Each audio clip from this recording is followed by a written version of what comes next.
Good morning. My name is Gia Lombardi. Welcome and thank you for joining us today for this week's live webinar, Jumpstart Your IoT Initiative with RTView Cloud. Today's speakers are Ted Wilson and Mehran Sharifi. Ted is SL's COO and is responsible for many of SL's internal operations, including sales, marketing, services, and support. Ted brings more than 20 years of experience in high-tech solution sales and consulting to Fortune 500 and Global 1000 clients. Mehran is SL's solutions engineer, and he is in charge of creating SL's IoT-related dashboards. Throughout the event, please feel free to submit your questions in the panel located at the right-hand side of your screen. We will answer as many as possible after today's presentation. Now it is my pleasure to introduce Ted. Thanks, Gia, and thank you to everyone for your time today. We're excited to show you what we're doing in the Internet of Things space. My associate, Mehran Sharifi, will handle the majority of this presentation, but I'll take the first 3 or 4 minutes to frame the discussion before turning it over to Mehran.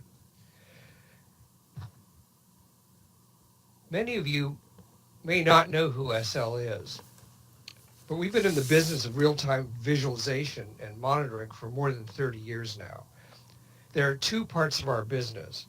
There's real-time visualization for industrial applications and IT monitoring for the enterprise.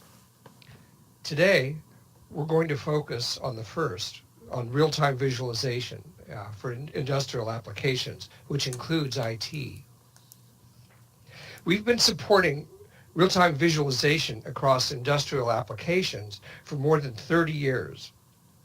Many of the largest companies in these process control, automation, aerospace, and telecom markets use SL software as an important cornerstone in their product offerings. In most cases, SL software is embedded in their product offerings. In some cases, it's bundled instead of embedded along with these offerings. Back in the 80s and 90s, it was all about monitoring mission-critical real-time data. SL's technology was embedded in many process control systems, including Bailey, Hartman and Braun, Taylor, Simcon, which are all now part of ABB due to acquisitions, but also Honeywell, Foxborough, now Schneider, Toshiba, AspenTech, the list goes on and on. A number of network control systems and a number of NASA systems as well. What's interesting is that the data back then was related to things like flow, levels, pressures, and temperatures coming from sensors at very high sub-second rates. These sensors were installed in refineries, power plants, and used in these aerospace applications, such as the Launch Control Center for the NASA Space Shuttle. Now, with the rise of IoT, data is coming from various devices like sensors that are deployed in buildings, appliances, truck fleets, weather stations, and shopping aisles, to name a few. This is real-time streaming data as well, with information now about things like geo-positioning, inventory, building temperature and comfort levels, humidity, etc., foot traffic and retail establishments. But it's kind of come full circle that way. And now SL, with our 3rd generation of product, RTView Cloud, is perfect for prime time monitoring in this new world of IoT. And we're a company that understands this space very well. So this leads us to RTView Cloud. RTView Cloud is a great solution for IoT applications. We're integrating RTView Cloud with many of the largest IoT platforms to make it easy for their customers to create custom displays and diagrams without having to do any programming. It's great at handling real-time data, and it also excels at integrating data from many different systems, such as the ones you can see here. Often, users will want to blend real-time and historical data from multiple sources such as these IoT platforms, cloud platforms, on-premise systems, APIs and data feeds, as well as new IoT devices that are connecting to existing infrastructure that might already be in place. So users can now do this all with real-time data and all from one dashboard, one single dashboard. So we're very excited about this. So that covers the part of the presentation I wanted to address. And now I'm going to turn it over to my associate, Mayron.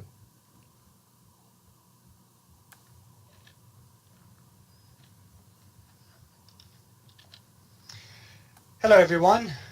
Thank you, Gianna. Thank you, Ted. I've been working in a small team at SL Corporation, and we've been utilizing our latest offering, which is RTView Cloud, to create real-time displays and dashboards. Our tagline, as you can see on this slide, is real-time visibility. And the reason for that is for the last couple of decades, we've been involved in various types of applications, from process control monitoring to IT application systems monitoring and real-time information. And all of that involved dealing, accessing, and controlling and managing a huge amount, volume of real-time data, streaming data, and ways in which we attempt to visualize that information. Through this presentation, I would like to show you why we believe RTView Cloud is the best answer to your dashboard creation requirements. RTView Cloud is a strong tool in creating highly intelligent and customizable displays and dashboards, which could be put together very quickly and without programming. There are other tools in the market for creating dashboards. I'm aware of that. But as you'll see, there are some challenges in this process that need to be addressed. Keep in mind that it's not just about making displays and dashboards. It's about how those dashboards are created. It's about how they're going to be used and what goals they are supposed to accomplish. So let's jump right into challenges. And there are many challenges. What I've listed just a few that we most commonly deal with when it comes to our users. One is that streaming data that we tap into to basically try to monitor and put it into a dashboard, in many cases just gives us current information. There is no history. And history is very important when it comes to monitoring. When you have history, you can actually go back in time and look at the patterns that are being created over time. It also allows you to create baselines for comparisons. So you see something that's happening today and you compare it to something that happened last week, same time. And it gives you an idea what could be causing the behavior to change and then do something about it. This also gives you cause and effect analysis opportunities. You can see what other parameters are involved for something that happened last week and it's not happening now. And it kind of points you to what caused it, and that helps you to actually go around it and fix it. Even in some cases where the stream that you're tapping into has some data, we have come to realize that the data that's available to you is limited, and in times it may not be enough. The other thing is security, especially in financial environment. A lot of banks that have a lot of data, they're very afraid of actually letting their data beyond their firewalls into the open because there's always concern of hackers getting to the data. And therefore, hosted services that are actually being served from outside of their environment to them, it's usually not acceptable. Not only that, the data that's basically is they're trying to monitor, for them to actually see it, if they're not allowing you to actually go to the cloud, they have to actually write something in-house, which adds more headache to the picture. You have to get a team of programmers that come in and write a program. That program, because you don't want it to be out in the open, has to be served on local hosts, which means you have to get the hardware, the software, the admin team to actually monitor the applications that are being deployed on it. And once all of that is done, then you need a team of programmers that maintain the application and this whole structure. It's all a lot of headache. Now the solution, what RTView Cloud brings to the table. One of the things that we have done is that we have created a cache server. This cache server basically becomes the point of contact to the stream of data that you're interested in. It also allows you to put the information that's coming in, which is just current information, into in-memory buffer. That allows you to have a little bit of history. And then if you want to extend that history, we also allow you to actually persist that information into your database of choice. Now, internally, all the dashboards and the displays that you've created for all your users, their point of contact is this cache server. They come to the cache server to get the information. This helps in many different ways. One is that you only have one contact to the source. Not all of your displays or your users are connecting to the same information or to the same stream independently. It's all going through one place of connection. And it gives you history. The other thing, one of the things that we are very pleased with our product is the fact that it's so easy to create displays, especially in the market we are in today. Every day new devices are being added to the environment. You want to be able to actually keep up with them, create models that actually represents them in the real world and add the data that they're supposed to show in those models. And RTView Cloud is made for that. We have a palette of objects that you drag and drop into your canvas, and then you attach it to your data and you go live. It's just as easy as that. Also in more industrial level, like industrial IoT, where there are many different processes that are running and basically controlling things, and you have to have a vision of what they are doing, how they are interconnected. You can use RTView to bring data from different sources very quickly to the same dashboard or a series of dashboards and mix current information with history information and give a very, very rich dashboard to your users to basically look at, make sense of, and basically use it for what they're supposed to be doing. In this case, also reusability of the objects. As I mentioned, like these days, smart light bulbs or smart plugs are very common. And if you're trying to monitor the data that's coming out of them through the cloud, through the IoT streams, it's like you have to keep creating one for each one that's coming out. If you're talking about millions of devices out there, it makes it a headache. RTView Cloud allows you to actually create a template of one of these objects and just have a point of contact to it. Like, for example, use the device ID to drive one of these, and then multiply it as many times as it is necessary into your geographical map, and have different levels that you can actually show more of them or less of them so that you don't make the map very crowded. All of that is easily done. And finally, this is something that again comes back to the programming. If you have a group of programmers programming the dashboards for you, basically writing code to create the dashboards, once they're done, it probably works on a desktop. But if you want to actually take it and use it on a tablet, then again, there needs to be some work that needs to be done to it to make it work on a tablet. And same thing, if you try to take it to a smartphone, again, there's some more work that needs to be done there. RTView Cloud, once you create a dashboard, once you create the displays and put them together, whether you're looking at on a desktop or on a tablet or on a cell phone, you see the same information on a smartphone or on a tablet. The displays actually readjust themselves. They're fluid and flexible and readjust themselves so that you can still see the same data. So basically, this is part of our RTView Cloud, which is the designer part of it. This is where you have a palette of objects on the left panel, and then you have your canvas in the middle. You grab an object from the panel, you drop it in, you connect it to the data, which is as easy as right-clicking on it and then connecting it to the data, and then it basically starts receiving data. Then, once you have a display or series of displays that you're happy with, you go and you publish them. You pull all the displays into one dashboard, and the dashboard is a combination or a collection of different displays, and you publish it. Once you publish it, it will give you a link. That link, you can send it to anyone. And if you make your dashboard public, you can send it really to anyone in the world, and if they have access to a browser, they can see the same thing that you put together. They cannot change it, but they can see it, and they don't even need to have an RTView account with us. Or you can make it shared within your team of your organization, so that no one from outside of your team can see it, but everyone in your team can see it.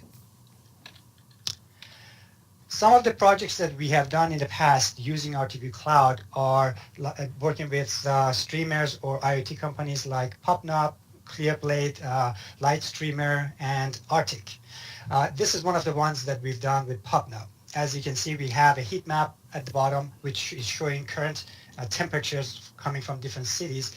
And the color of the heat map is telling you, of course, which one is the hottest, which one is the coldest city. And you see the same tabular information in the top table. This is showing you just current information. Then, using the same stream, we actually used our cache server to bring in history. At the top of this page, you see the current devices for example, radiation, luminance, temperature, and humidity. At the bottom, you see the same information, but over time. And that is coming from the cache server. We are very happy to actually have done this work, which is with Space Station, the International Space Station. We actually receive live feed from NASA that we bring into our environment, and we plot the location of the International Space Station around the world as it's going around live. Not only that, as you can see in this display, we're also monitoring some of the components on the International Space Station. Some of the data are current, and some of them in the charts are historic. You can also go to issmon.com, which is a hosted URL that we are actually hosting the same information for everyone to actually see. And here's another display that we've created for ISS. This one was done for ERCOT, which is an energy company, and the data is simple. It's charts of energy bought and energy sold. And this is one that we've done locally in the Bay Area. This is the light rail in the Bay Area called BART. And there are multiple stations in the Bay Area, and this one you can actually live go in there and see the status of every station, what the departure time is, what the arrival time is. You can zoom in, zoom out, has a lot of basically zooming capabilities. And now I think is a good time to actually take a look at RTView Cloud, a little bit of hands-on. I'm not going to do anything complicated. We don't have the time. But I think it's good to actually show you what RTView Cloud can do, how quickly it can do something. So let me share my other display.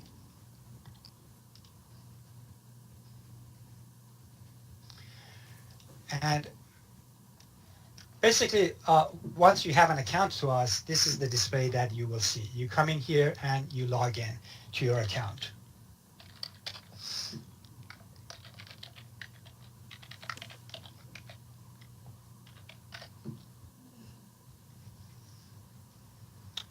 Now, as you can see, this is the RTView Cloud environment, and there are 4 major tabs on the top. Design is basically RT Draw, which is the designer or the editor of RTView Cloud. View is when you have created displays and you just want to view them, but you're not ready to publish them yet. You can go to the view and actually view something live. Publish is when you're ready, you're done with your displays, you want to basically put a collection of them together into a dashboard and then publish it. And finally, data is a section where you define your cache connections, the cache server connections to the data. In this case, I just want to go to, I am in my private org, so I'm going to go to File, New, and then as you can see, we have different objects that I can pick here. I want to grab a table object, and I want to show you how quickly we can actually bring data into our display. Then I right-click on it, I go to Attach to Data, and I choose Cache, and this is one of our cache servers. I have many options when it comes to caches because we're working on different projects. I'm going to choose the ClearBlade IoT server, and on that server we have one cache, and on that cache, I don't want to see exactly the details of it, I just want to see everything that's in it. So I'm going to put in star for the columns and bring the data in. So this is the data that cache is bringing in. And this is coming from a topic that ClearBlade has made available to us. We basically subscribe to it, we'll bring the data in, and we put it into a table. This one is about a plant that does mixing. So it's a mixing plant, actually 3 of them, A, B, and C. And what they do is that they have devices around the factory that tells them different temperatures at the mixing process, or revolution of the devices that are actually working within the mixing plant. And we're bringing all of that in. Tabular data is fine. It also shows you history, but it would be a lot more interesting to actually pick one of these metrics and see how we can actually see more details about it. So So what I'm going to do is bring in one of our charts, like a time chart, make an instance of that. And then the process to actually connect it to the data is the same. I go to attach to the data, I go to cache, then I choose the ClearBlade server and the cache. This time I want to actually go and be more specific about what I want to show. So I want to go to plant B. And the metric, as you can see, it is smart enough that when I actually pick something, it knows what options, what the stream that's coming to me, what option it's actually providing to us. And I can actually pick it from here. So let's say we want to monitor the exhaust air temperature. So I choose exhaust air temperature. And the last column, since we are talking about a graph, we need two axes. We need x-axis. In this case, I'm going to make that time range, and y-axis, and it's going to be the measurement for this metric, exhaust air temperature. So I'm going to go ahead and choose that. That's my first one, and then the measurement is my second one, and I do OK. And here it is. I am looking at the exhaust air temperature of that mixing factory company right now live, and I'm looking at the last 15 minutes of it, which is the default. But just to change the time range and just to show you how easily I can actually do that, I'm going to go ahead and choose a time range object, drop it in here. I'm going to go ahead and save this so I won't lose it. I'm going to call this, of course, my example. And to preview it, I'm going to put the, even though I am in the designer, I have a little trick that I can do that actually makes me look at it as if it's in running real time, running in real world, and that is by clicking on this icon, which puts it into preview mode. Now I can click on the time range and actually change the time range. Let's say we want to look at the last 4 hours. And here it is. And this, right away, kind of looking at this, it kind of tells you what you're seeing, and that is the factory was doing something until around 11 a.m. and then now whatever they were doing has been shut down. So the temperature of that device is showing that something changed in the factory. This clearly shows you that you're monitoring something out in that factory. So now how do we go about publishing this? One thing is, since I added a time range to it, let me save it one more time and also share it. Then I go to the public section and I create a new dashboard. I have many choices for creating the dashboard. I choose the tab version. Then I give it a name, my dash. Now I can either make it public so everyone can see it, or I can share it with my team members. I want to make it public. So when I send the link, everyone can see it. And then I choose my example here, and I go next, and it's ready to be published. Now, if I send this link to anyone in the world, they can actually see what I just created. They do not need to have an account or anything like that. Now, since I have a few more minutes, I'd like to show you another example, another project that we've been working on. And so I go, actually, let me go to the view for this.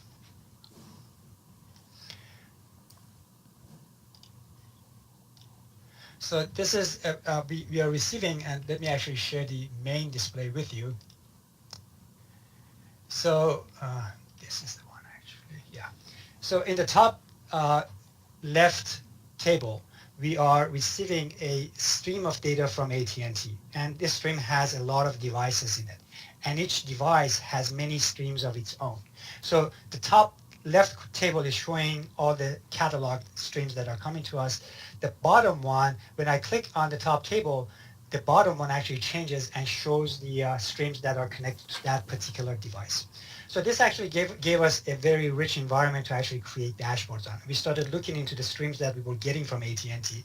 And one of the ones that we found very interesting was from this place called Dallas Makerspace. Now, for those of you who are not familiar with Makerspace idea, there are these basically factories or warehouses all around the country where there are tools and devices that you go in, you rent the time, you work on a project like metal shop, workshop, and they're just there. And this one happens to be coming to us from the one in Dallas. So we were able to actually go on Google, find their floor plan, and put the devices that they are using right now, these are live devices, into the map, and basically bring the data that they are collecting into this display. Not only that, one thing was that we actually tried to persist the data that's coming in, see the history behind them. Like for example, in this case, I drilled down to the wood shop, and we saw interesting patterns, which this is what a good dashboard or display is supposed to do. You look to see, by the way, it's actually bringing data for temperature, humidity, noise level, and bad particles and not so bad particles in the air. And this shows that like all the way till almost around 9 a.m., there was not much happening in that workshop. And then around 9 a.m., something was started happening there, which means like someone was working on a project, and it added so much pollution to the air that it spiked up the bad pollutants level, which is again another a good example of why a good dashboard could be very useful, especially when you look at the history of it. With that being said, let me stop sharing that display, and it brings me to the conclusion, and that is, as I mentioned earlier, building dashboards is not just tapping into the stream. It's a lot more than that. It's about how good the dashboards are, how easily they are created, and how useful they could be in what you're trying to do with them. With that, I thank you again and pass the baton back to Gianna. Thank you so much, Ted and Mehran. I'd like to remind everyone that you can submit any questions via the chat panel or the Q&A panel on the right-hand side of your screen. And I'd also like to point out that a recording of this webinar will be made available for download. We'll be sending out a follow-up email with a link to the recording in the next few days. So we've received a few questions, and I know we're running out of time, but let's get started with the first one. I'd like to ask you, Mehran, where does the cache server run? The cache server could be installed anywhere, but in many cases, if you talk about, especially talking about keeping your data private, you would want to run it within your parameters beyond, well, before you get to the firewall. So basically within your environment, you run the cache server. Keep in mind that cache server is not a necessity of using these dashboards, but what it brings is one point of contact to the outside source and the capability to add history to the data. Great. So we have one more question here. It's, where did the displays and dashboards that I create reside? Yeah, this is basically a hosted service, so the displays that you create are in the cloud, and that's why you can go from anywhere to anywhere, bring up a browser, log into your account, and see the same displays. However, those displays, once they are running in your browser, they could be getting their data from a local server or from local information. So the data could remain secure in your environment, but the dashboards themselves, the basically blank dashboards, are stored in the cloud. Okay, thank you. It's 11:28. I think we have time for one more question. If we do not get to your specific question, we will follow up with you in the next day or so. And just a reminder that the webinar will be posted on our website next week, and we encourage you to visit us at www.sl.com. So our last question for today is, in what format are the displays and dashboard made? Right. Well, the dashboards are basically a collection of displays, and the displays are basically JSON files. So the format is JSON. Okay.